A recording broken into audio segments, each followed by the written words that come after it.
Welcome back to Poor Decisions. And today I'm so excited. We're going to be talking about marketing with Dallas Riffle. And this is Dream Team Marketing that I'm here with. So let's get into it. Sure. Thanks for having me. I appreciate it. Yes. Well, Dallas, I'm really excited to be able to, share about your journey to, opening and just everything that you've gone through. Absolutely. Did you? Which funny thing is, it's Riffle, not Rifle. Correct. We found that out. So, with people mispronouncing your name, did that have anything to do with like you wanting to have a marketing company at all?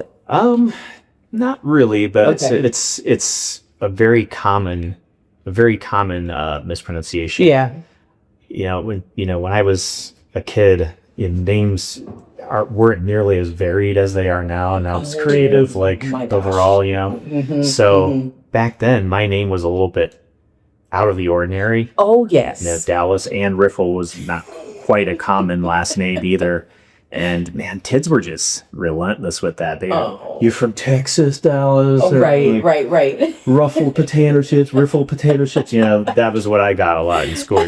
Riffle potato chips thing. Like, okay, guys, I've heard that 150 times. Right. Come up with something else. Right. But almost every time I go to like Starbucks or some restaurant or something, it's a 50-50 whether it's going to be Rifle or Riffle. I get it. Yeah. So what was the inspiration for, to go into marketing? Well, there were a couple things. First and foremost was that the agency I was working at as creative director went out of business. So that was a good motivator. That's a motivator. It was a little sudden. It was like one of those just unpleasant surprises that life throws at you. But there were some issues. I had been at this agency. It was an agency in Rocky River.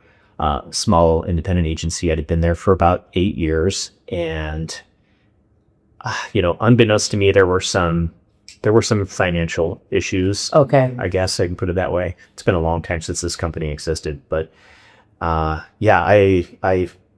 was kind of the one that was trying to power through it and think, we're going to turn the corner, things are going to get better. Okay. And it was like I was watching all of my teammates kind of disappear one by one, and I'm feeling, I think I'm like the last person here, and I haven't been paid in 2 months. My goodness. This probably isn't good.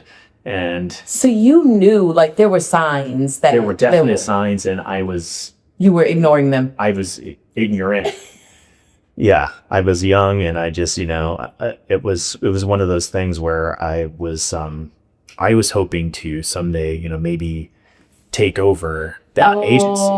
So I had invested kind of like this hope in, I'd love to be able to take the reins of this thing at some point. So I really wanted it to succeed, but unbeknownst to me, the problems ran a lot deeper than I even could have imagined. And what ended up happening was that they sold their book of business to a larger company, Westlake, and we tried to work on something where they would create a position for me, but this other company already had a creative director, so there wasn't really an opening that would fit what I could bring to the table. Right. So, and there were a few other factors that just didn't seem right, and the whole financial thing was kind of weird with not being paid and all that. And I just kind of said, you know what, I think I need a fresh start. Yeah. I hit the job market, and it just jobs were really scarce at that time. Okay. And what year was this? This was 2013, I think, when I first started kind of looking around to see what was out there. And it just, there weren't many things that really fit what I was looking for. There were a lot of things. I even started just looking for just regular graphic design jobs and things like that. And I was, like overqualified for some of them. And, I just started doing freelance out of necessity, really, just to see if I could, cover some bills. And I ended up having a couple of clients, there's like one, then it was two, then it was three of the agency I was at started tracking me down. Oh, nice. That's a testament to, Yeah. the quality of work you were doing. Yeah. And it was a little bit tricky because I had what's, referred to in the industry as a non-compete. And it's pretty common. We use them all the time in marketing, and it's just kind of extra assurance that you're not going to try and poach someone's business. Exactly. And mine was pretty simple. And so I was really apprehensive about working with any of these clients because they were former clients of the other agency who didn't want to go along with going to new agency. And I ended up contacting a few attorneys, and they looked at my non-compete, and then they said, well, the crux of this agreement is that in exchange for my compensation, I agree. But I said, well, you haven't been paid. You haven't been compensated. They have broken their agreement. Yeah. So had at it. And I said, great, I can buy some groceries. Yes. This was at a real crazy point in my life too. I was going through a divorce at the same time. I was, selling the dream house that we had just put like $50,000-$60,000 renovations into. I was dealing with the reality that I was only going to see my two small daughters half of the time from now on, which is something that no one can ever prepare you for. No. And I'm still not used to it. And they're 14 and 18. And there were also some family issues going on. And it was a real crazy time in life. And it ended up being, after all of that, I found myself at a complete reset at, 30 something years old. I was living in a tiny, crappy apartment in Lakewood with two daughters. It was like, this like 400 square foot apartment, and I'm trying to keep it warm in the wintertime, and I'm just scraping by and trying to make ends meet. And it ended up being that the work started to come in, and slowly but surely, I needed to get my LLC created. So that's when Dallas Riffle Media born, which is what we have been called until last year. We were actually called DRM, which was Dallas Riffle Media. Okay, and then you changed the name. So you had a name change, and what prompted you to change the name? Well, it was one of those things when I first started my LLC. It was just for the purposes of freelancing. I just needed a business name, so I just came up with that's what you're whatever. If I wasn't even thinking I was going to start a business per se. I was just thinking, I just need filing a papers and didn't make this legitimate CPA, something like that. So I was really just concerned with getting things up and running to be a freelancer. But before I knew it, I needed to bring people on to help support, a couple of the clients that had skills that I didn't have at that time. Some of the people that ran digital ads, things like that I wasn't necessarily doing at the time. So I had people coming in part-time, and it was just kind of like things took off. That is awesome. So the name just kind of stayed where it was. And by the time I was really thinking about it again, it was kind of that critical mass of people, already knew us as Dallas Riffle Media. The website was already up, and it just kind of stayed that way. And it was kind of one of those things, well, I guess it really doesn't matter what we're called. It matters what our reputation is. Right. The quality of work you put down. Exactly. So we're called what we're called. But I always, in the back of my mind, wanted to change it to something better because, one, I wanted to remove myself a step back from the name of the business. I didn't want else. I was so tied just to me. Because at the time I really wanted to grow it into something bigger, to scale it up. And to me, that was limiting because it was too tied to me per se. And another part of it is just the fact that the name was a barrier to entry to understanding that we're a marketing agency. Right, because people think you're doing media production or something like that. Right. And they don't know are you in Texas? What is Riffle? What is that? Are you a law firm? Are you, because we were Dallas Media, then we kind of soft rebranded to just DRM. Okay. To kind of help make that, a bit of a reality, but then, yeah, it still was like, well, what's DRM? Right. And I could see it too. People here in Dallas and they're like, oh, he must be in Texas. And interestingly, early on, we had SEO issues showing up in Dallas, Texas on searches for people that were looking for marketing in Dallas.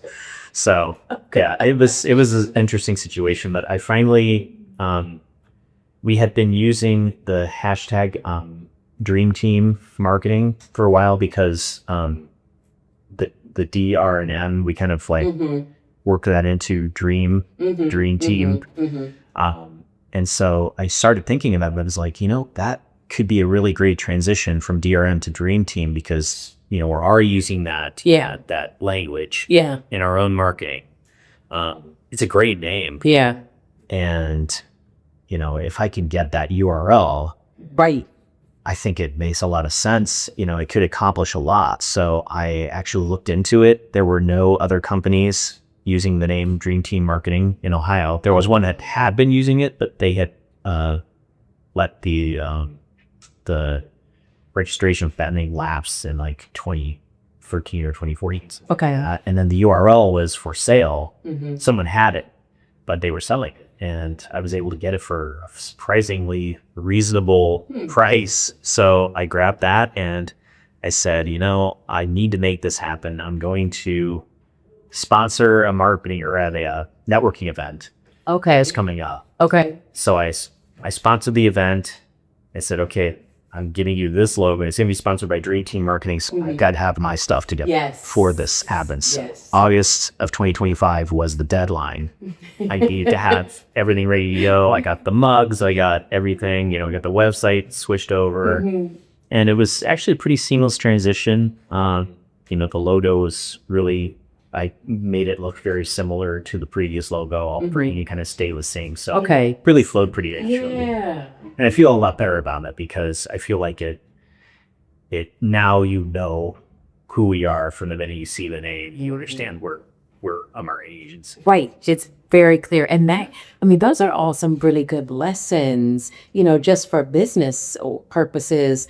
Anybody watching, listening, the name that you come up with for, when people are searching the SEO for, where are you located? If you use a name like Dallas, yes, you can be more, easily searchable for Texas residents as opposed to Ohio. And then, just the thinking about that ahead of time so that you don't have to do, a major transition like what you did. Right. That's a huge learning lesson. That is definitely one thing I would have done differently is, once I realized that this really had legs and it could become something, bigger. I had anticipated. I should have paused. You know what they say about should though. You might say should too much because you'll should all over yourself. Yeah, it's you can't regret it, but if they would have done if I could give my younger self some advice, I'd say take your own medicine. Pay attention to this is one of the things I do is branding. You talk to your clients about this all the time. Sometimes you end up being the barber with the bad haircut. Right. But it's never too late to go back and make tweaks and change things. It can be kind of daunting to do that, but evolving your brand is always a good thing to do. Yeah. And you have a story to help others. And then, when you're talking to your clients, I'm sure you're like, listen, I know from experience, think about long term, think about, where you want to be 10, 15 years, 20 years from now. And when you're making, decisions right now, because things that you're putting into place now, you want it to be able to be utilized later. Right. Easily. Yeah. Not to mention if you have your name on the name of your business and maybe someday you want to sell that business. Yes. that could be. Right. Right. Because people are like, that's not my name. Unless you're like a celebrity, like even then, it may not work. But that is very true. And I do talk to people about that all the time because I do a lot of LLC formations and, talking and coaching them through like what name should I pick. And I do try to steer people away from using their name. Yeah, The one, that's great. it doesn't give you just the anonymity that the LLC really does provide. One, because people don't necessarily know who you are as the founder. And if your name's not all on it, then they definitely, it's less likely. But yeah, selling and there's all kinds of important things to think about so that when you're picking a name. Absolutely. Oof. Great. Branding's huge. Yeah. Both your business branding and your personal branding. Yes. That's more of a thing now than it ever has been, to be honest. Yeah. So what all does your company do? So we're full service marketing. Okay. We aim to be a long-term partner to our clients. So you can kind of think of us as being down. Whether that means we're supporting a marketing department within a larger company. Okay. Or we're kind of the whole department for a favorite company that doesn't have, maybe they have a single marketing manager and they just need outside support. It just depends. We work with all of our clients in different ways, just depending on what they need. But we offer pretty much the full array of services. So like I mentioned, branding is a big one for us. We can help with both internal and external branding. Both are important.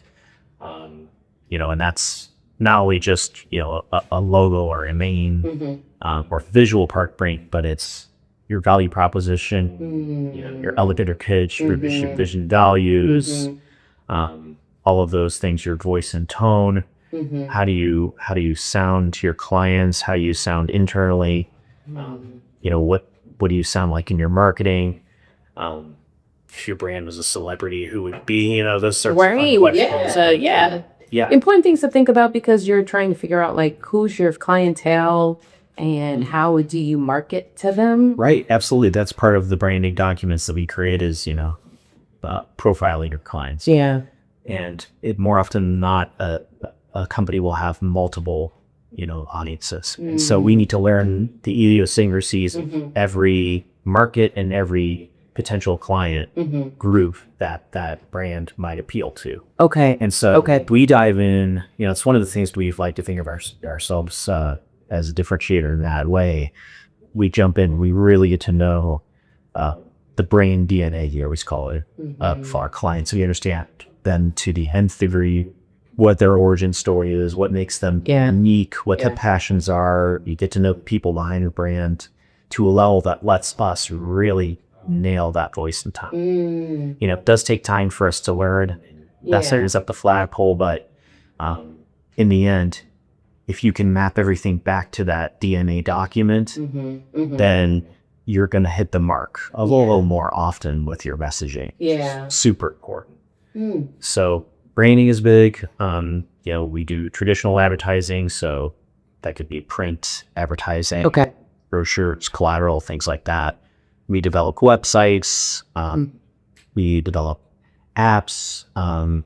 We do video photography, content development for social media, digital advertising, and then, paid ads like through Google Ads or Bing, Yahoo, things like that. PR, pretty much, we just try to find the right mix of services to support every client individually because everyone's different. Yeah. Everyone, needs the right alchemy to really support their business. Right. We start everything with the discussion about what are your business goals? What do you want to accomplish? And then we build backwards from there. Some agencies come at it from the angle of, well, we have these packages. Okay, here's the Google package. Here's got a Facebook package. Here's, the website package. We're much more in the world of kind of the white glove treatment for everybody.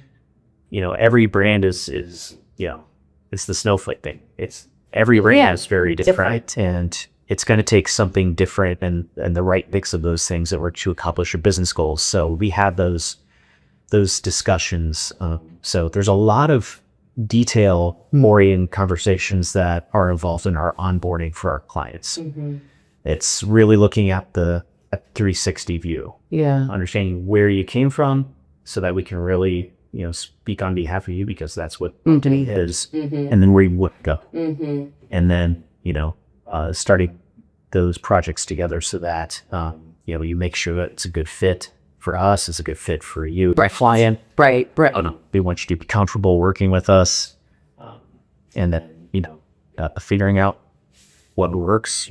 Doing some experimentation, and then when you start to figure out the things that really resonate with your audience, then building on that success. Do you have a favorite fly-ins or a favorite area, type of business that you like working with? We have certain industries in which we've done, a lot of work. We're not a niche agency, meaning we don't really, a lot of agencies will work with one specific type of client. So maybe they'll say we specialize in real estate, or we specialize in law firms. We specialize in small medical practices. And that's definitely a very legitimate way of building your marketing business to become really specialized in that, so that those types of clients can come to you and they say, well, you've had a lot of experience in my field. I feel comfortable with you. We are very agnostic. So not only do we vary from, B2B, business to business clients, B2C, business to consumer, it's mostly B2B, but we do have some, probably about 23% VC. Okay. But also just the industries. We have done marketing for everything from gourmet grilled cheese, restaurant chains, to industrial pollution control systems. So, Wow. okay, So interesting. there's a couple reasons for that, and that just really maps back to me and why I started it the way I did and why I intentionally chose that. When I was at the agency that I came up at, we were very focused on manufacture. So we were almost exclusively working with manufacturing and industry, which was great. It was really it was one of those things where we became kind of trusted in that world.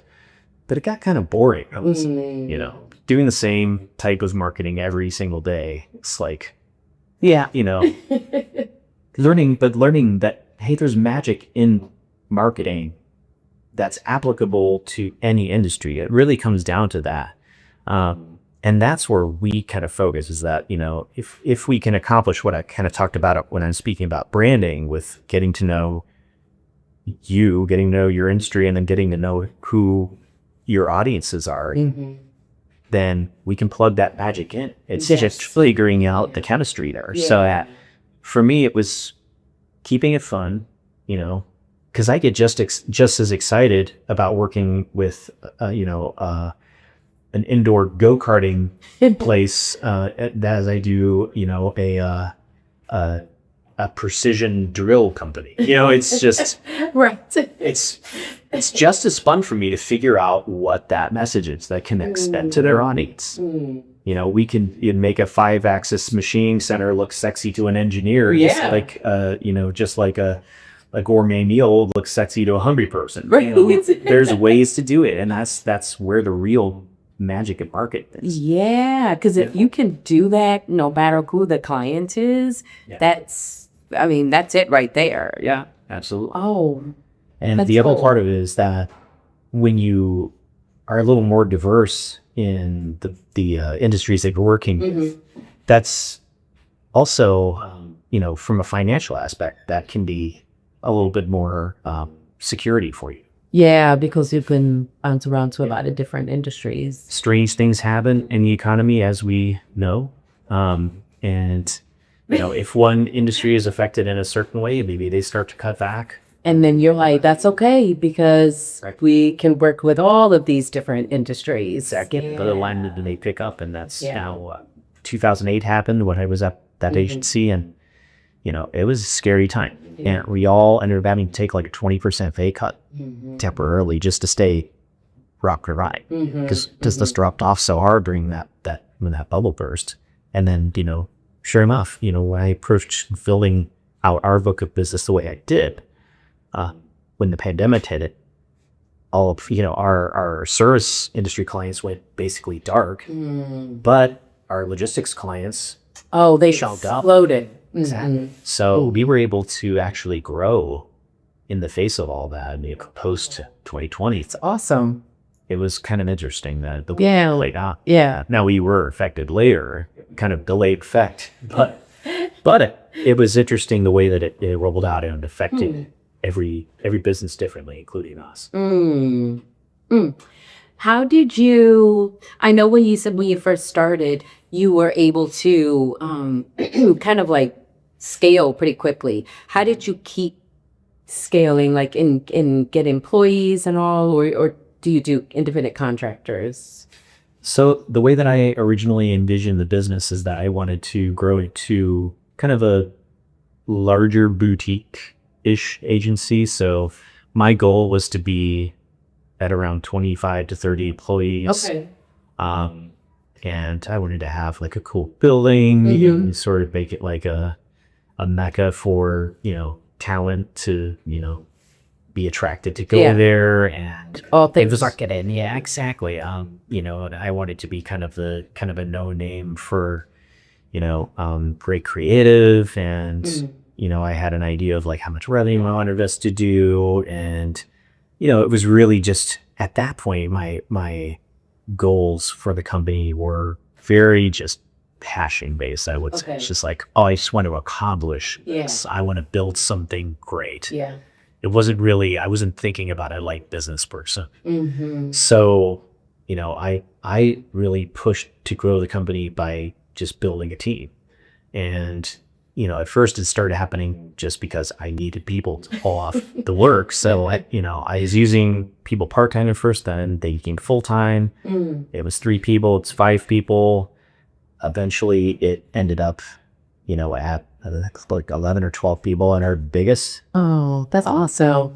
And yeah, it was interesting though, because that journey, and that's kind of fun when you had noted the poor decision. Yes. That's kind of where, so I don't know if steer into that right now. It sounds like maybe that's at the end of the conversation. Well, we can talk about that now. I mean, because that's an important segment of, this interview is, poor decision that you were able to that you made, but were able to overcome. Yeah. So I guess I don't know if I would call it a poor decision, or maybe a misguided series of decisions. Serious. Yeah. I mean, when you were first kind of telling me how, what the impetus for these interviews is, when you said poor decisions, I was like, well, I've got probably 1,000 of those to choose from. Everybody has those as a business owner. Countless bad decisions, paid dearly for them over the years. But my core decision was not really taking the time to scale up the right way. Also, okay, tell us more about that. So there's a few important parts of kind of my journey in trying to scale a business for the first time. First thing was that I really, really underestimated the importance of my own role in the business. I was the person that built the business. I was the person that really built the relationships. I started the relationships. I was the salesperson. I was the creative director. Right. You were everything. I was the person that I was the person that everyone worked with. They got to know me. Yeah. It wasn't just that my name was in the name of the business. It was that I was the one really that kind of was the nucleus of everything. Yeah. So when I started to grow the business and I had this pie in the sky vision of what I wanted, I started to get, I let my brain get ahead with how I was growing this. And I had known people that were growing their businesses really quickly, and it was like, that's what I want to do. I want to do that too. Of course, who doesn't? Yeah. A business owner. But I didn't really take enough time to make sure that the people I was bringing in to the business, especially the people that I was bringing in to replace me in key roles, I wasn't taking the time to make sure that they were the right fit for what I had already built. Because I'm so tied to my personality, my morals and values. One of the biggest things is like my authenticity and how I connect to my clients, how I work with my clients. That's a big thing for us. The creative approach that made us successful, how I manage clients, how I fostered those relationships was very, something that I had worked on for years. And I hadn't really given myself, I guess, the credit for having built sort of the way that DRM was, and why people came to us and why people worked with us. I was like, okay, well, I built us up to point A. Now I want to get us to point B or point C, and, if you end up, changing things too much, and you end up building a team that maybe isn't aligned enough at that level and on those particular things, that type of change for your clients can really be jarring. Yes. I used to work with Dallas, and I'm now working with this other person, and it's way different now. Yeah. And, there's a way to find people that you can say, look, okay, here's our manifesto. This is how we work. This is how, and I want to show you how we work with clients. Or there's, I need, a director of client services here about just bring this person. Right. They seem like they have the skills to do it. Not that anyone that I ever brought onto my team was unqualified. They were all great, but I didn't take enough time to make sure that I guided them in the way that it built upon what I had already established through my own way of creating this unique agency. Yes. And I found that, some of the clients, we had some attrition start happening. Clients, they get uncomfortable if they're not getting what they are used to. And it's different. And I'm like, and if everything changes from the ground up in a very short amount of time, everything from leadership to creative to account management, all of that is changing real quickly. That can be jarring for the clients, because they're like, wait, I don't feel stable and secure anymore.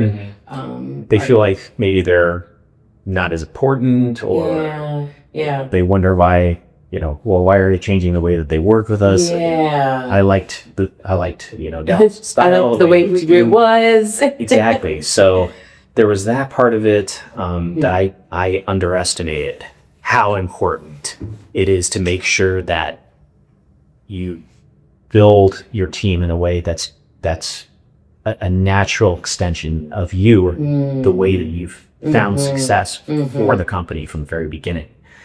I also to minimize the waves and all that the changes we create. Okay. Absolutely. Yeah. In addition to that, I also held on to people who weren't a good fit, and I knew they weren't a good fit. I held on to them way too long. That's so tricky. That comes up a lot with business owners. Yes. I was going to say, you've probably heard that. Yes. Many times, and I'm very, very guilty of that, because I'm a person that's kind of an empath, and I want people to succeed. Of course. I want to work with people. I want people to be happy. I want them to succeed, and I want them to be able to assimilate into the team. But if you hold on to people that aren't a good fit, your people make or break your business. I know that's a very overused saying, but it's very, very true. It's very true for a reason.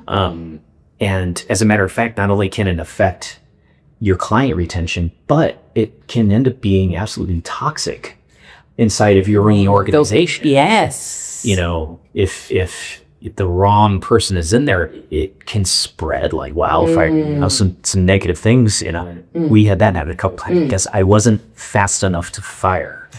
You hire slow, fire fast. Yep.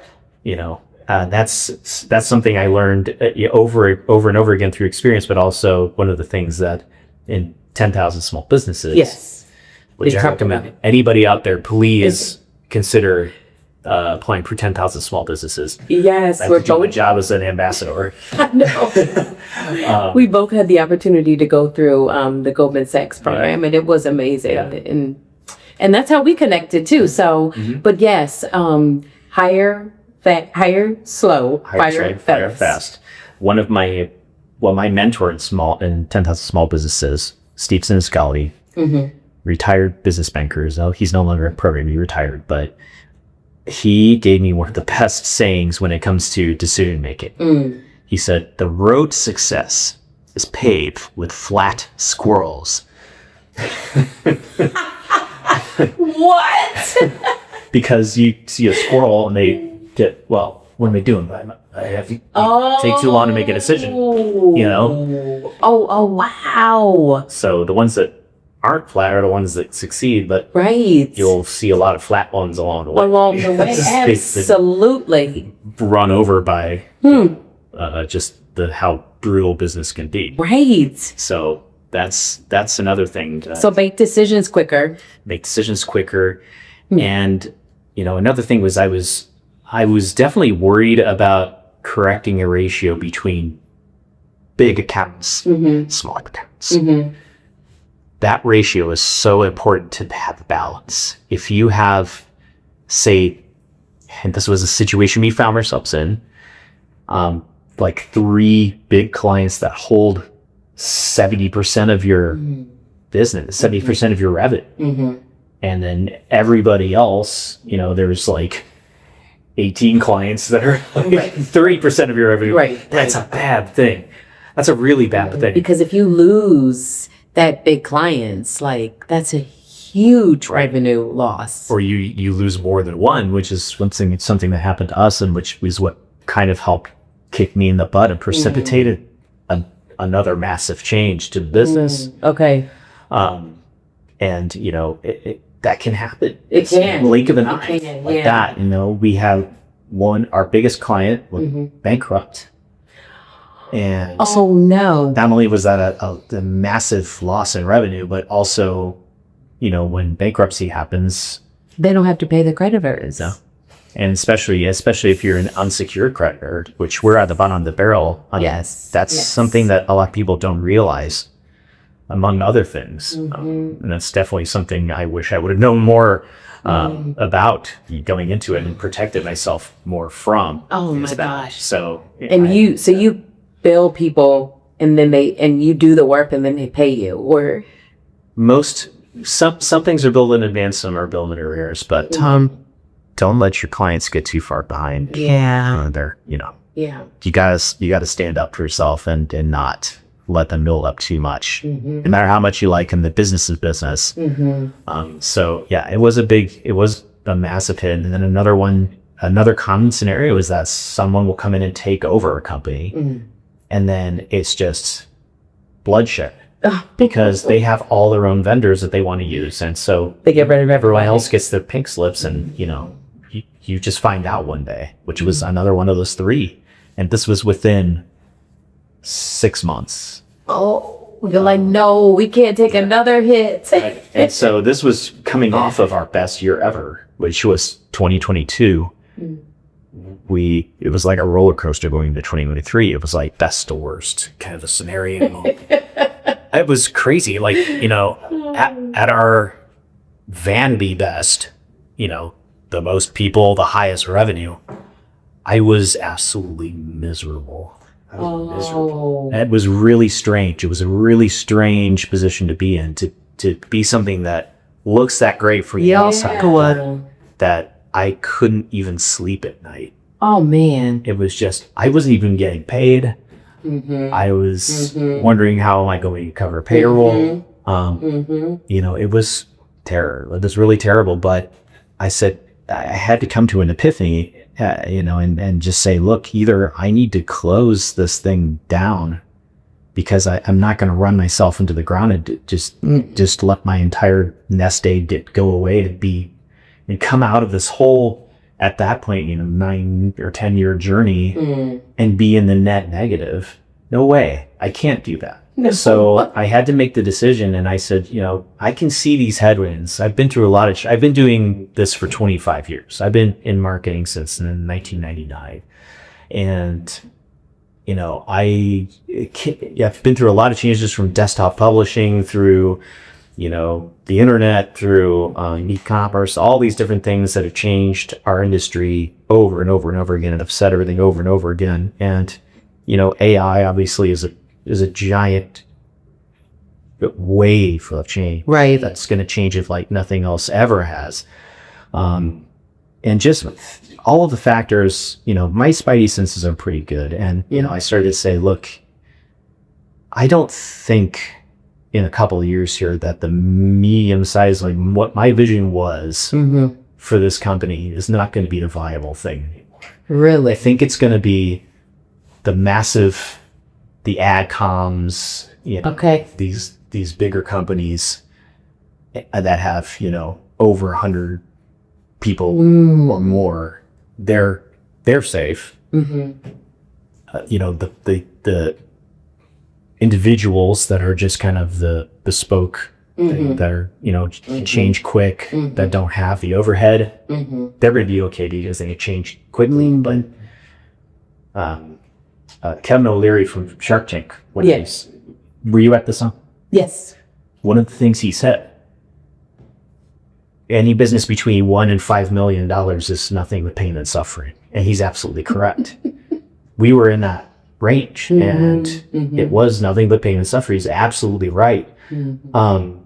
It was so hard to make a profit. Yes. At that size. And what I saw coming down the pike and how hard it was going to impact our industry. I'm like, the 12-person agency, it's not. They're going to be. It's going to be a massive, just a massacre, and I don't want that to happen. I need to pivot, and I need to pivot now. And so I let go of that original vision, and I'm like, you know what? I got into this. I went into business for a reason. Yeah. One of those reasons was for me to be able to make a living. So you do need to make. I do need to make a living. So I refocused on, like, I just want this to be successful on paper. I want to make a profit. I want I want to forget the top line. Yeah. It doesn't matter if you're making, $2 million if you're netting negative $30,000 at the end of the year. Right. Who cares if you made $2 million? Like, I would have rather made 20,000. Right. And actually had some of it. Yeah. And I'd rather make, a quarter of that and have an actual profit. Yes. So that's exactly what happened. I scaled us completely back. And we are no longer a traditionally structured agency, but what's great about that, and the whole concept behind the Dream Team name, other than what we already talked about, was that I've rebuilt this business in a way that I have such a deep bench of talent at my disposal for any given client, for any given project, any given configuration. That's digital ad experts and SEO experts. That was a bad slip up. You're going to cut that one. SEO experts. Or leave it in because it's funny. Videographers, photographers, SEO experts, digital advertising experts, people that focus only on Google Ads, and we're talking multiple people in every discipline I've been working with for 10, 15, 20 years, and that want to work with us, that create such an awesome end result, that, the quality and the quantity of work that we can do as an agency has actually improved. I can pick just the right people for every single scenario. And it's a deep bench, say I didn't need the the perfect copywriter for a restaurant isn't necessarily the perfect one for, a manufacturer. Well, I can choose just the right one. I've got 8 of them, whatever it happens to be.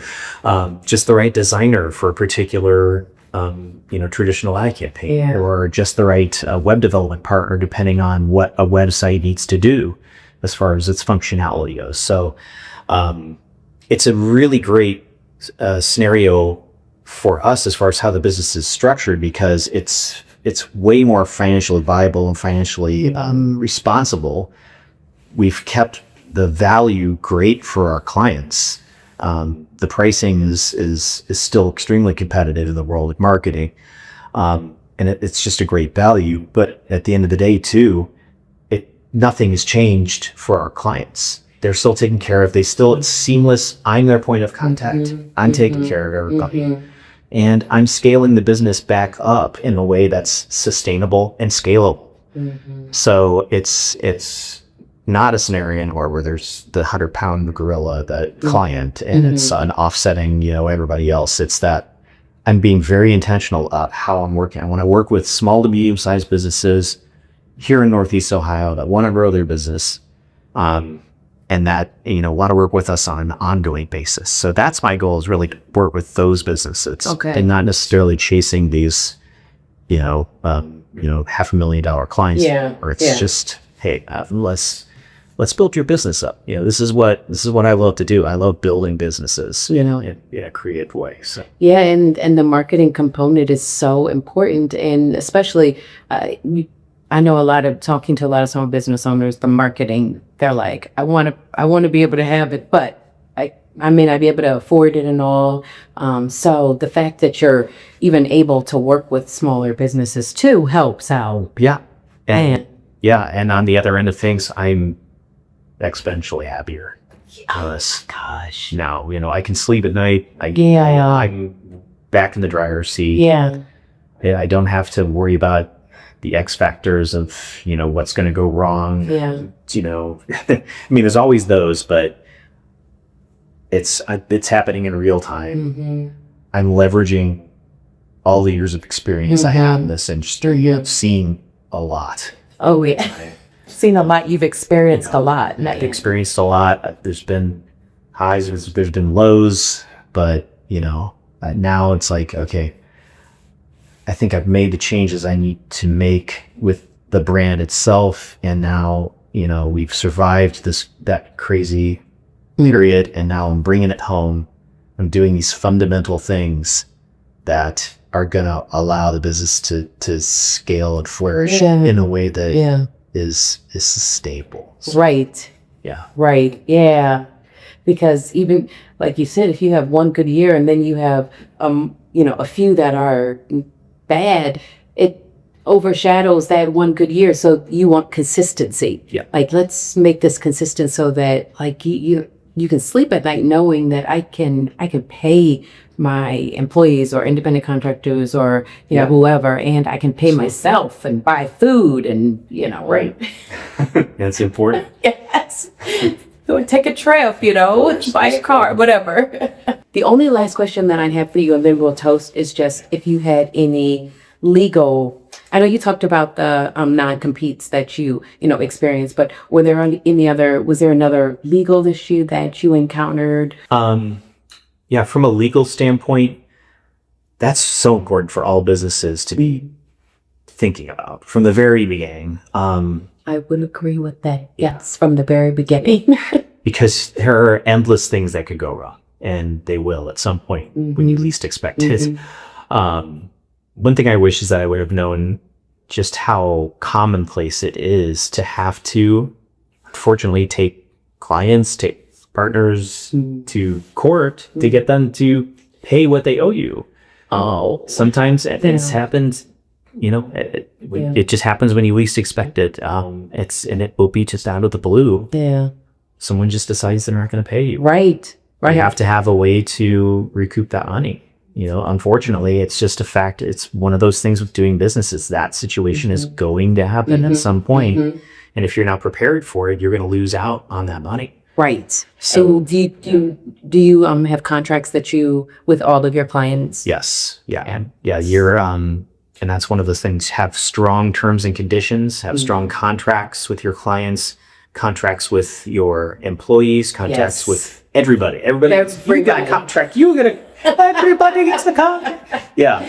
You need contracts. yes. Don't do business on a handshake. It's just, Oh my gosh.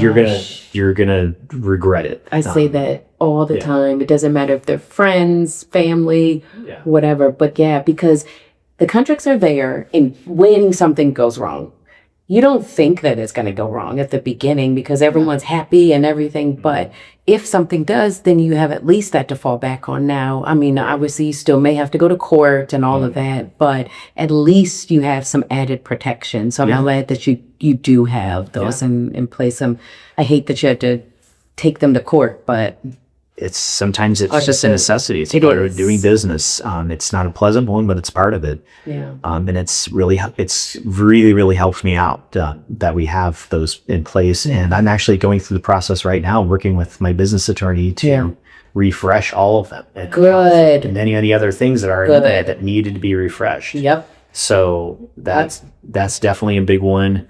And refresh those every year. Like go over those with your business attorney every year just to make sure, because things change with your business and with your clients that you're working with and your employees. So good. Put your own business first. Definitely. Understand what can happen in situations like bankruptcy. Yeah. One of the things I didn't know is that, and my lawyer told me, was that not only do you not get paid when he goes bankrupt, but there's something called a 90-day look back. If you've heard that one, that basically allows that client to say, when we said we went bankrupt, we were actually bankrupt about 3 months before that. And so anything we paid you in that 90-day period, we'd like that back, please. And they can do it. And there's ways you can try to, protect yourself from that. Great. Just to understand, there are so many things that can go wrong, and just try to be as prepared as possible. Yeah. Just being prepared for any type of negative scenario. And then also it's important to understand the right structure for your business, whether that's an LLC, an LLC being Texas S Corp, which we are, but understanding those structures from a legal perspective and how they can impact or put at risk your own personal life or your personal finances. Some people think that, as long as I start an LLC, my personal assets are protected. That's not the case. Not necessarily. Right. It's good to do, but that's not necessarily Right. Yeah. Yes. So, yeah, I would say that's huge too. The big things I always tell any new business owner or somebody that's thinking about going into business. Number one, don't do anything until you have a great CPA, a great business lawyer, somebody that can help you with contracts, and somebody that can litigate. Yes. Maybe that's two different people. For me, that's two different people. Right. Yes. Yes.